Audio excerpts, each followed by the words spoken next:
वर्षाच्या ऊस उत्पन्नामध्ये कमालीची वाढ झालेली आहे आणि ॲव्हरेज पण मला चांगलं मिळालं आहे। तरी आपण सर्व शेतकरी बांधवांनी रासायनिक शेतीच्या ऐवजी पूरक पर्याय म्हणून स्लरी या माध्यमाचा वापर करून जैविक तंत्रज्ञानाकडे आपली वाटचाल करावी। तर शेतकरी बंधूंनो, सुदर्शन ऑर्गॅनिक हे जी स्लरी बॅग आहे हे तसं जर बघितलं तर प्रत्येक शेतकऱ्यांनी आपल्या शेती फार्मवर ही बसणं खूप गरजेचं आहे। कारण की रासायनिक शेतीला पूरक पर्याय म्हणून ऑर्गॅनिक शेतीसाठी स्लरी ही खूप महत्त्वाची काम करते। आपल्या शेतीचा सेंद्रिय कर्ब वाढवण्यासाठी स्लरी ही खूप गुणकारी आहे। रासायनिक शेतीने काय होतं की शेती नापीककडे चाललेली आहे। शेतकरी बांधवांनो, आपण शेतीसाठी 1 ट्रॅक्टर शेणखत दिलं काय किंवा 200 लिटर स्लरी दिली काय, एकच गणित आहे। या स्लरी बॅगमध्ये डेली आपण 200 लिटर इन करायचं असतं आणि 200 लिटर आउट स्लरी काढायची असते। म्हणजेच आपण या बॅगपासून दररोज शेतीसाठी 200 लिटर स्लरीची निर्मिती करू शकतो। शेतकरी बांधवांनो, सुदर्शन स्लरी बॅग श्रामपूर श्री मुरकुटे साहेब यांची बॅग ज्यावेळेस आपण बसवली त्यावेळेस आपल्या ऊसाच्या पिकामध्ये एकदम भरमसाठ असा बदल झालेला आहे।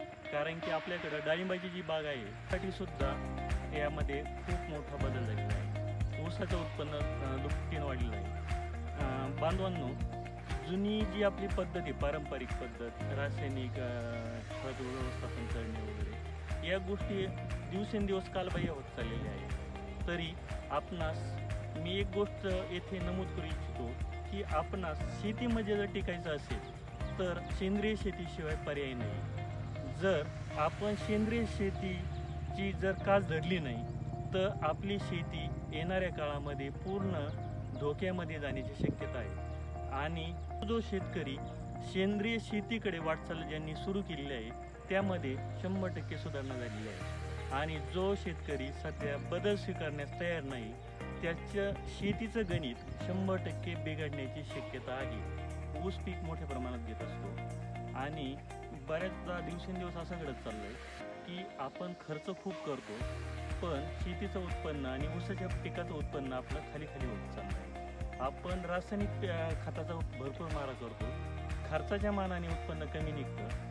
आपण खूप खर्च करून सुद्धा 50-60 टनापर्यंत ॲव्हरेज आपलं जात नाही। पण आपण जर सुदर्शन ॲग्रोची जर बॅग स्लरी बॅग बसवली आणि प्रॉपर आपण स्लरी वगैरे हे जर प्रयोग आपल्या शेतीत अवलंबले तर 100% आपण 100 टनापर्यंत ॲव्हरेज काढू शकतो, ही 100% खात्री देतो। कारण की मी स्वतः रासायनिक खतावर शेती करून बघितली पण सेंद्रिय कर्ब कमी झाल्यामुळे मी रासायनिक खताचा भरपूर मारा करून सुद्धा ते शक्य झालं नाही। ते मला गेल्याच वर्षी 2024 साली मी स्लरीचे 4 ते 5 डोस दिले, त्यामध्ये मी साधारण 90 टनापर्यंत ॲव्हरेज काढलेला आहे। तर शेतकरी बंधूंनो, लवकरात लवकर सुदर्शन ॲग्रोची स्लरी बॅग बसवा आणि भरघोस उत्पन्नाचा लाभ घ्या। नमस्ते।